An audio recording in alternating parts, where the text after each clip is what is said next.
They say that all politics are local. How do you think Trump's presidency affected New Jersey voters? Are we going to see more red pop up in the future, or has the state become even more blue? I mean, we're a pretty purple state, right? We're a pretty blue state, at least when it comes to federal elections. We haven't elected a Republican to the US Senate statewide quite some time. When it comes to our gubernatorial elections, Republicans have fared better, counting Governor Christie and Governor Whitman in that mix, in the past couple decades. Our congressional districts were designed to kind of be better split among Democrats and Republicans, but obviously Democrats were quite successful in capturing some of those red districts. What I see happening in New Jersey is kind of somewhat representative of what's happening nationally, and that is that Democrats are becoming much more solidly Democrat. We see a lot of moderate Democrats, some of whom are moderate Republicans, some of whom are in my family, who come from a much more traditional Republican background. We see this in our Republican elected leaders as well, who found Trump's behavior and rhetoric abhorrent. Many of them have become Democrats.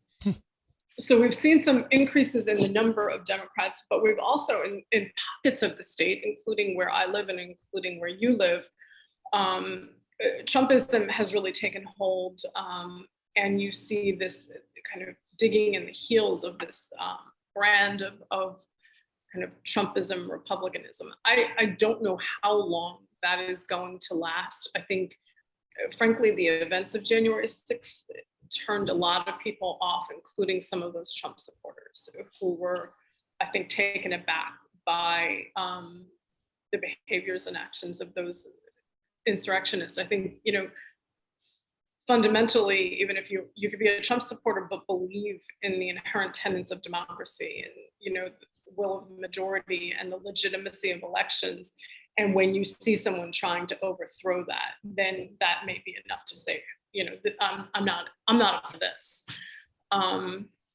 So, I think that right now we are probably in the bluest of the blue eras. I think, it would be natural as the Biden administration progresses, as Governor Murphy is seeking re-election, that I would imagine there would likely be some strengthening of Republicanism, in state legislature, perhaps. I think that, when we look at redistricting, which you and I will probably talk about later, I bet that redistricting is going to result in at least 2 seats drawn for Republicans to keep where we are right now. And so, I think that we're kind of in a holding pattern. We've always been traditionally pretty blue. And I think that we're not going to see any drastic changes over the next few years. So my understanding is that most of the House, if not all of the House races, they've all blue this last election. 2018 went almost entirely blue in the House races. How are those races looking for 2024? Do you think those flip districts are going to stay blue? And then you already brought up redistricting. I did want to ask you about that. So, with the exception of course, of Chris Smith, who has, been a Republican member of the House for many, many years. And then, of course, in the 2nd Congressional District, Jeff Andrews switched parties and became a Republican. So, when I look at redistricting and, those 2018 Democrats, Mikey Sherrill, Tom Malinowski, and Andy Kim, and you look at the map and you look at the process of how redistricting will occur in the state of New Jersey. So each of these had challengers in 2020, each was successful. Among the closest of those elections was Tom Malinowski in the 7th Congressional District, which is kind of in the center of the state.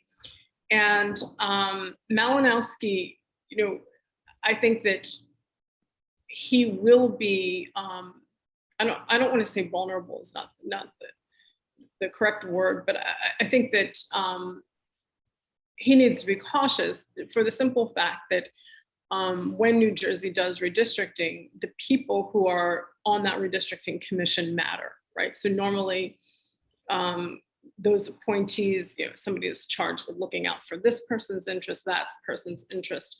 So his opponent, Tom Kane Jr., is one of the people on that commission. He also has a political ally, John Bramnick. And it would be my guess that if you're going to be redesigning a district, you're first going to protect incumbents. And then if you're looking to draw a map that increases Republican representation to be more reflective of state outcomes, the 7th district becomes marginally more Republican, which is dangerous for Tom, right? So he wants to make sure that the people on that commission are charged with protecting him and recognize how the changes to the map might result in that.